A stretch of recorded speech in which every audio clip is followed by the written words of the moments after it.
not because the habits they're trying to build are too difficult. They fail because they're working at the wrong level. This is not a failure of discipline. It is a failure of depth. Not because it is more disciplined, or more demanding, or more elegantly designed than every other approach. The habit that makes every other habit visible, adjustable, and for the first time, actually sustainable. This video is about what it is, how it works, and why almost no one talks about it in terms precise enough to be useful. The one habit is this: the practice of observing yourself in real time, not reflecting on yourself afterward, watching yourself think, catching yourself feeling. This is not a spiritual concept, though certain traditions have named it that. A specific form of metacognition, the capacity of the mind to take itself as its own object of awareness, that, when practiced consistently, fundamentally alters your relationship to every automatic pattern you carry. They are the thought, the emotion, the impulse, the craving.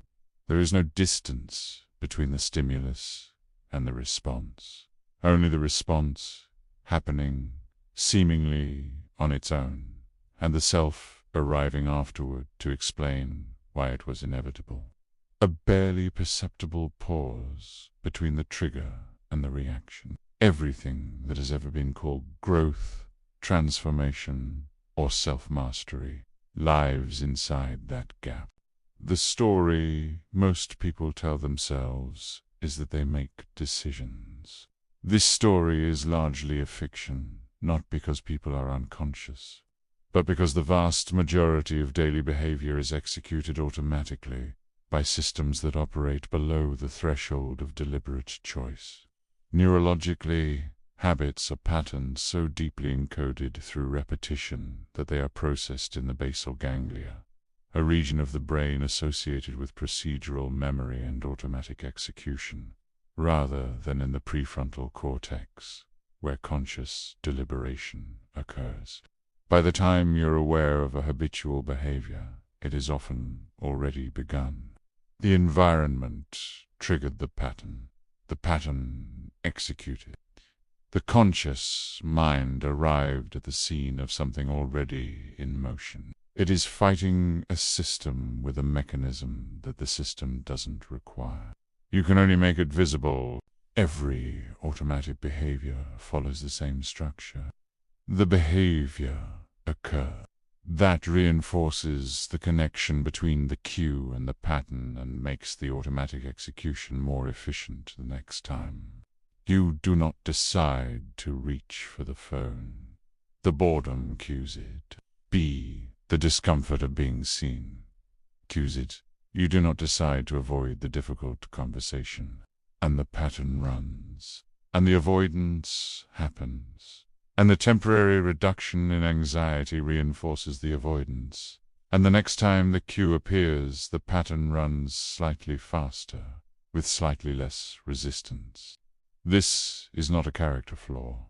The problem is that it learned in conditions that no longer apply, in environments, relationships, and emotional climates that belong to an earlier version of you.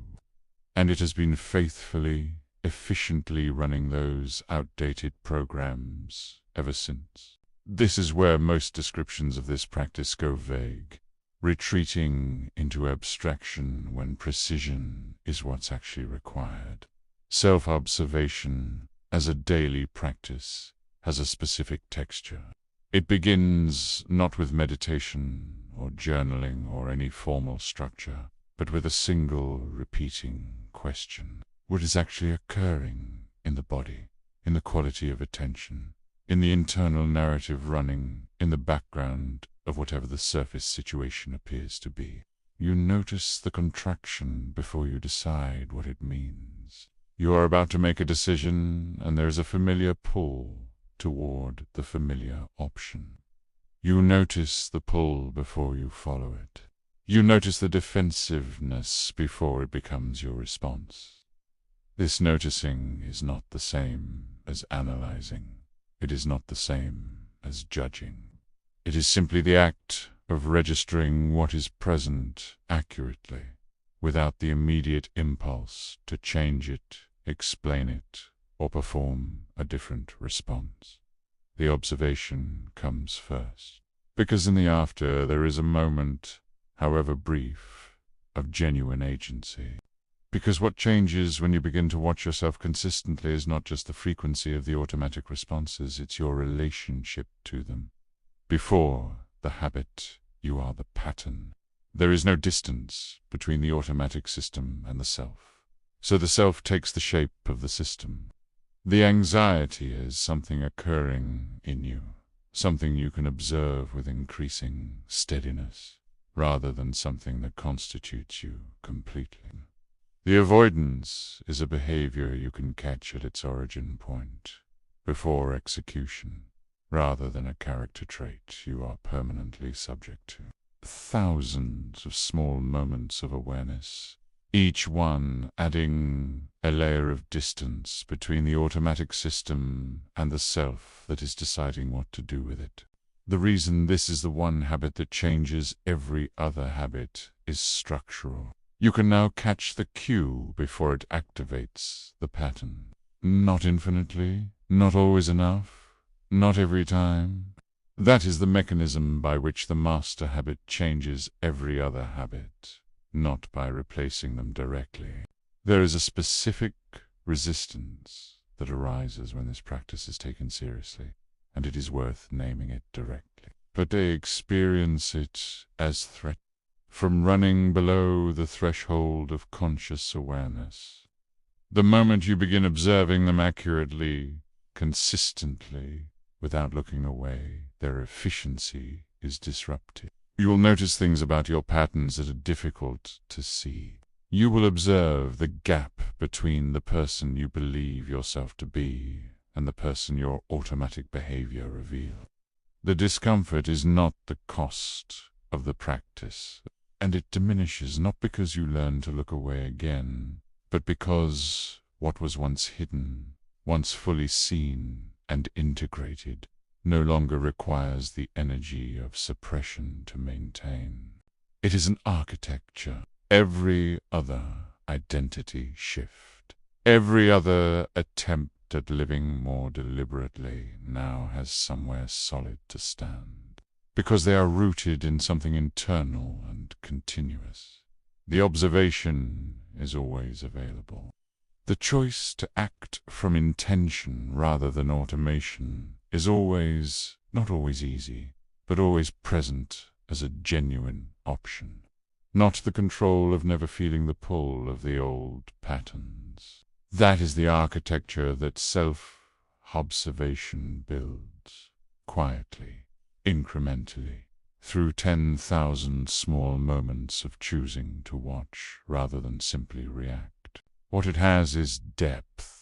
The observer, the part of your awareness that can step slightly back from your own experience and watch it with some degree of steadiness, is not something that needs to be created.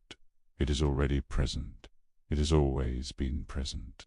Not to mar, not when the conditions are quieter, or the life is simpler, or the moment feels more ready.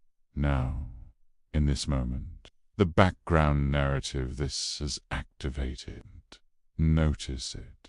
That noticing, that single, precise act of awareness is the beginning of everything that follows.